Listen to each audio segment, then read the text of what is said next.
Muy buenos días. Hoy martes reflexionamos del Evangelio de San Mateo, capítulo 8, versículos 23 al 27. En aquel tiempo Jesús subió a la barca y sus discípulos le siguieron. De pronto se levantó en el mar una tempestad tan grande que la barca quedaba tapada por las olas, pero él estaba dormido. Acercándose ellos le despertaron diciendo: Señor, sálvanos, que perecemos.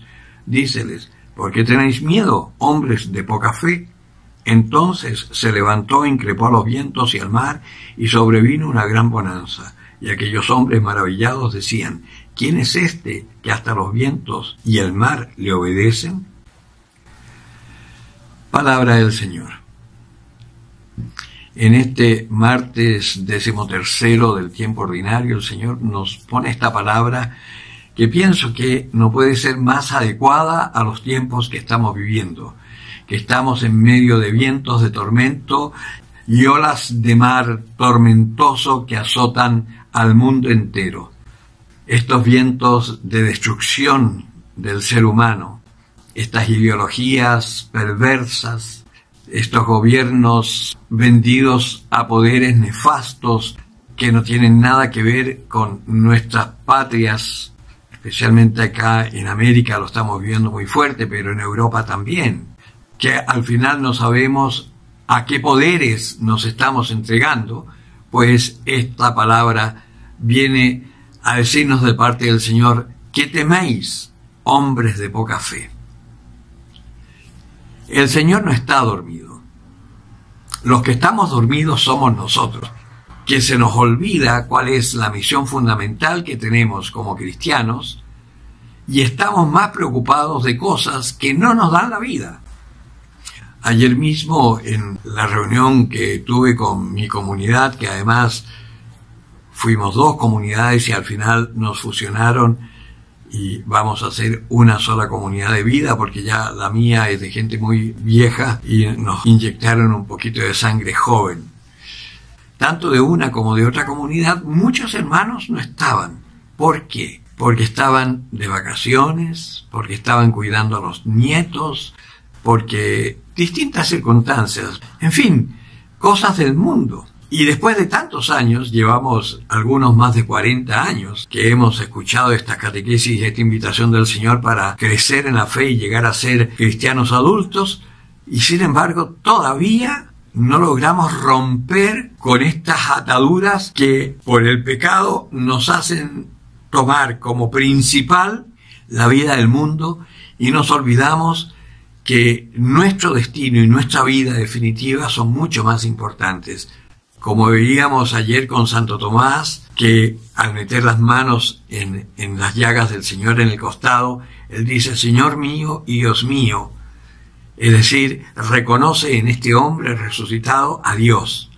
Y al reconocer a Dios está reconociendo también nuestra nueva naturaleza, o más bien nuestra naturaleza primitiva que fue herida por el pecado original y que gracias a la resurrección del Señor, por la fuerza del Espíritu Santo que hemos recibido en el bautismo, si lo dejamos actuar, el Señor la puede restaurar y hacerla nueva, para que volvamos a ser esa imagen perfecta de Dios en cuerpo y alma, encarnados en esta materia corruptible, pero que al partir de esta realidad mundana volveremos a ser incorruptibles eternamente, y no solo espíritus, como un libro que empecé a leer que tenía un título muy bonito, pero que ya en la primera página me metió una herejía que me desencantó.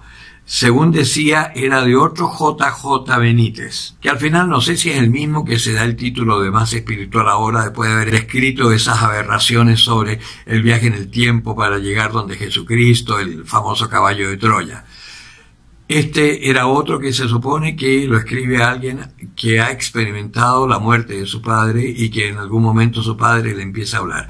A mí esas cosas así, cuando empezamos a escuchar voces, me resultan un poquitito Pero el título era muy sugestivo, decía Al fin libre, y se suponía que era una reflexión frente a la muerte del padre que hacía una persona, que al final no sé si es un hombre o una mujer, porque a veces está traducido en masculino, otras veces en femenino, a no ser que sea de estas cosas actuales así no binarias, tan de moda actualmente. El asunto es que en un momento el hombre le dice, escribe, por favor, escribe, ya soy por fin un ángel. Y ahí ya perdió totalmente el interés para mí el libro, porque significa que no es un libro que esté totalmente ceñido a la verdad, y es un libro que no es cristiano.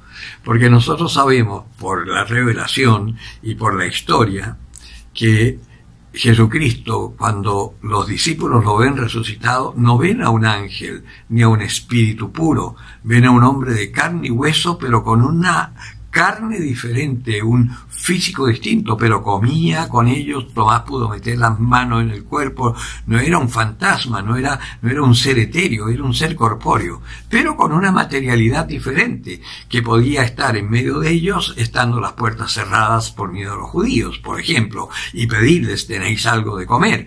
Tampoco es una cosa solamente metafórica, así que se puso en el interior de ellos, en medio de su corazón. No, les pide de comer, vale decir, estamos hablando de una realidad concreta, de una persona concreta, pero que es un suprahumano, por así decir.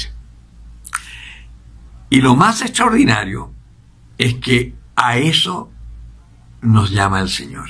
Entonces, ¿cómo asustarnos ante las cosas que se ven?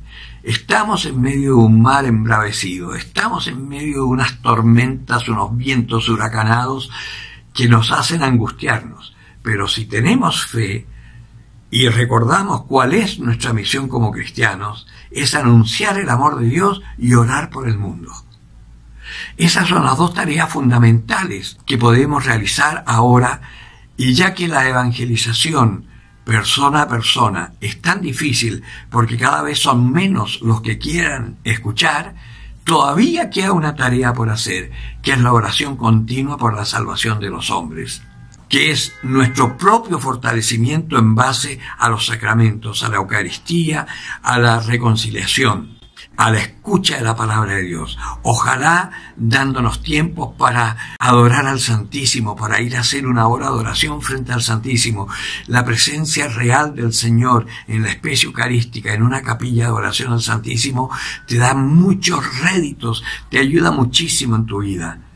Tenemos aún esas herramientas. Ya llegará el día en que nos clausuren las capillas de adoración, que nos impidan celebrar la Eucaristía públicamente, tendremos que hacerla en privado y en secreto.